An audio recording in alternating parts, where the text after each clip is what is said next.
Most video game bosses tend to follow a pretty strict formula. In RPGs, they might have certain elemental weaknesses. In Zelda, hit the thing in the giant eyeball. And the vast majority of the time in Sonic the Hedgehog, Dr. Eggman goes down in 8 hits, no more, no less. However, there are some video game bosses that look at these trends and go, no, not me. Because I'm Sai for WhatCulture.com, and here are 10 video game bosses that learned from their mistakes. Number 10, Dr. Let's Shake, No More Heroes 2. The assassins in No More Heroes are all vibrant characters with unique personalities. That said, some of them don't really get a chance to show them off. And one character in particular, Let's Shake, doesn't even have the chance to fight the main character, Travis Touchdown. Let's Shake gets killed by Travis's brother Henry before his Earthquake Maker can reach its countdown from 10 to 0. This leaves you wondering what would have happened if the countdown had been shorter, and this is exactly what happens in the sequel. By some miracle, Let's Shake survives getting sliced in half by Henry and returns in No More Heroes 2 as a brain operating as Earthquake Maker. Although he no longer has a body, he makes up for it by learning from his anticlimactic defeat. He upgrades his machine to activate in 3 seconds instead of 10 and makes it larger and more resistant. Despite starting off as a joke character and giving himself the name Dr. Let's Shake in the sequel, is actually a pretty good enemy to fight. The earthquake waves are seriously deadly, which just goes to show he should have made his machine faster from the get-go. Number 9, Orcs, Middle-earth Shadow of War. The Orcs of Middle-earth Shadow of War might be your enemies, but it's really hard not to love them. They all have their own vibrant personalities, a good sense of humour, and best of all, they're smart enough to adapt and overcome in accordance with your actions. The Nemesis mechanic in the game allows you to make some Uroks stronger and climb up the ranks of Sauron's army by letting them defeat you. However, as it turns out, sometimes killing them will also yield a similar effect. Though it's very rare, some Uroks can cheat death. When you think you've killed them, they have a small chance that they will overcome their wounds and come back stronger than before. For example, an Urok that is killed by fire will come back with burns all over his body and become immune to fire damage. The first time you encounter a death cheater, as it were, it really throws you for a loop. You realise that even though you thought you could mess with the Orcs however you wanted, some of them manage to overcome what you throw at them and learn from their failures. Number 8, Miles Edgeworth, Phoenix Wright Ace Attorney. The rivalry between Phoenix Wright and Miles Edgeworth is an iconic part of the Ace Attorney series. Their back and forths make for a really intense and entertaining spectacle, but none of this would be possible if Phoenix's stern and justice-obsessed adversary didn't have the wit to turn his failures into more ammunition to use in the courtroom. Edgeworth is an incredibly cunning individual, and he's not above bending the law just a little bit to ensure that every potential criminal is thrown behind bars. Whenever Wright brings up a good point that topples his plans and wins the jury's favour, Edgeworth is capable of turning the narrative on its head. With each loss in the courtroom, Edgeworth learns a new way to prevent Wright from gaining any more advantage. Say you get some important evidence from the crime scene, in which case Edgy will coerce Detective Gumshoe into keeping you away from it the next day. And every time you manage to present your case in a convincing fashion, Edgeworth always follows it up with a contradiction, and he's totally smug about it too. He may seem annoying to deal with, but let's be honest, without Edgeworth's snappy retorts, the Ace Attorney series wouldn't be such a classic. Number 7, Ghost Breakers, Ghost Master. Ghost Master is a game where you command a ragtag group of spectres to wreak havoc in the small town of Gravenville. It features several recurring villains, including a knockoff parody of the Ghostbusters called the Ghost Breakers. The Ghost Master you play as encounters them for the first time in the second act of the game. They visit one of the houses haunted by ghosts equipped with special vacuums that can permanently get rid of your posse. At this stage, they can easily get scared off the property by quickly summoning and dismissing your haunters near them. However, this is only the beginning of your rivalry. After their first failed attempt at removing the haunters, the Ghost Breakers will appear in several other missions, each time utilising new technological gizmos that defend them against your antics. Each fight with the Ghost Breakers is harder than the last, so you'll always need to employ new strategies to defeat them. Or alternatively, just ask the Stay Puft Marshmallow Man for help. I'm sure he's not up to much these days. Number 6, the Xenomorph, Alien Isolation. The Xenomorph in Alien Isolation is the pinnacle of smart enemies in video games. Its AI utilises a neat little trick to allow it to learn on the job and become more efficient at tracking you and avoiding your traps. The secret behind its intelligence lies in the fact that the AI is actually split into 2 sub-AIs that specialise in different things. One of them is omniscient and knows everything about what's going on in the game. The other knows absolutely nothing but is put in charge of operating the Xenomorph. The first AI feeds the second AI pieces of information in the form of hints, which you then follow to navigate the alien towards your location. The more you play, the more clues the second AI accumulates. What this means for the player is that every time they manage to outsmart the Xenomorph, the next time around the Xenomorph might might end up outsmarting them. Each defeat gives the operating AI more hints to work with, so unless you learn to improvise and use new strategies, eventually you'll end up as an incubator for an adorable little facehugger. Number 5, Blue, Pokemon Fire Red. Pokemon is played by people of all different ages, but let's face it, it's definitely targeted towards children first and foremost, and as such, the games are pretty easy. The greatest challenge you're likely to face in most of them is going up against a gym leader without enough Pokemon to counter the type specialization. This being said, if there ever was an NPC that had the chance to be an actual threat to the player, it was probably Blue, the original rival from the first generation of Pokemon games. Most people who played Pokemon Red and Blue can remember how much of a pain fighting your rival was. Whenever Blue or Gary or Chump or whatever you named him appeared, his team always seemed to counter yours perfectly. This was because Blue was actually smart enough to make changes to his team whenever he lost. Unlike most modern Pokemon rivals, Blue didn't just catch random Pokemon and then level them up over time. After each defeat, he would upgrade his team with more type-specific Pokemon to ensure he had the perfect counter to whatever you had. And thus, by the end of the game, had a team that covered most bases. Aside from being annoying, it's actually kind of commendable. Number 4, Junior Trooper, Paper Mario. Paper Mario is a wonderful tongue-in-cheek RPG with lots of creative boss fights. One of them involves a particularly persistent and resourceful little guy called Junior Trooper. This adorable little hatchling becomes obsessed with fighting Mario after he and his posse encroach on his so-called playground. Though Junior is barely out of his shell at that point, he isn't afraid to challenge the plumber at all. Even after he gets defeated, he doesn't lose his battle further and only becomes more motivated to improve his fighting style. Throughout the course of the game, the player has to fight Junior Trooper a total of 6 times, who becomes stronger after each fight, utilizing new powers and equipment to counter attacks Mario had used against him before. He grows wings, invests in a spiked helmet so you can't jump on him, and even becomes a student of magic just so that he can put Mario in his place. Junior Trooper's story is one of the more entertaining aspects of the game. There's just something inherently hilarious about a tiny child chasing Mario around the world just because a man took a detour through his private play place. Number 3, Ronvid of the Small Marsh, The Witcher 3. Ronvid of the Small Marsh is a knight in Witcher 3 who is sworn to defeat 100 knights in the name of his love, Maid Bilberry. He is simultaneously the most adaptive enemy in the game due to improving his strategy after each defeat, and also the dumbest for trying to go up against the Geralt of Rivia in the first place. The player first encounters Ronvid on the bridge near Crow's Perch, where he immediately challenges them to a duel. Defeating him will cause him to yield, at which point you may choose to kill him or simply let him go with a warning. Choosing the latter option will result in Ronvid developing a grudge against Geralt. He will then attempt to fight the Witcher 2 more times, each time trying out a new strategy when the old one fails. After his first defeat, he buys himself a massive shield, and when this doesn't work out, he straight up hires a group of thugs to gang up on Geralt and win using numbers. Although none of his strategies work, you have to admire Ronvid's persistence and resourcefulness. Although perhaps the lesson to be learned here was perhaps to not challenge a Witcher at any point. Number 2, Squid Baron, Shantae and the Pirate's Curse. The Squid Baron from the Shantae series is an interesting case, as he doesn't just learn how to be a more effective boss, he also goes through an existential crisis and learns how to accept his role as the game's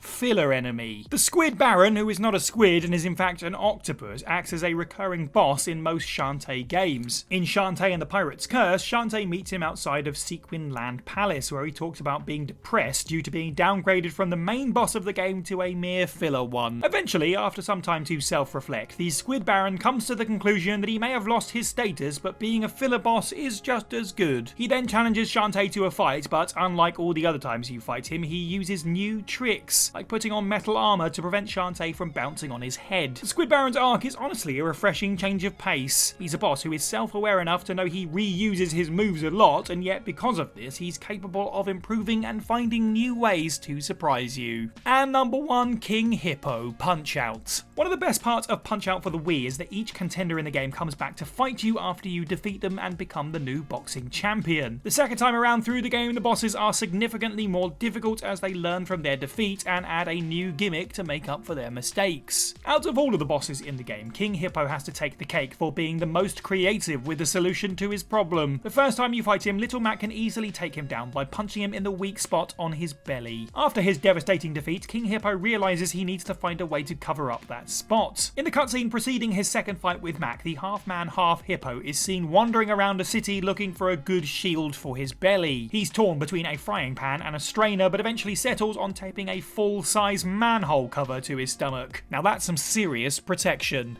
These video game bosses might have learned from their mistakes, but we've also recently ran down 8 video game heroes who doomed themselves. Check that out by clicking the link on screen now. Don't forget to like this video, leave a comment down below on other examples we could have included. Make sure to subscribe, head over to WhatCulture.com for more content every day. I've been Si for WhatCulture, and have a good week.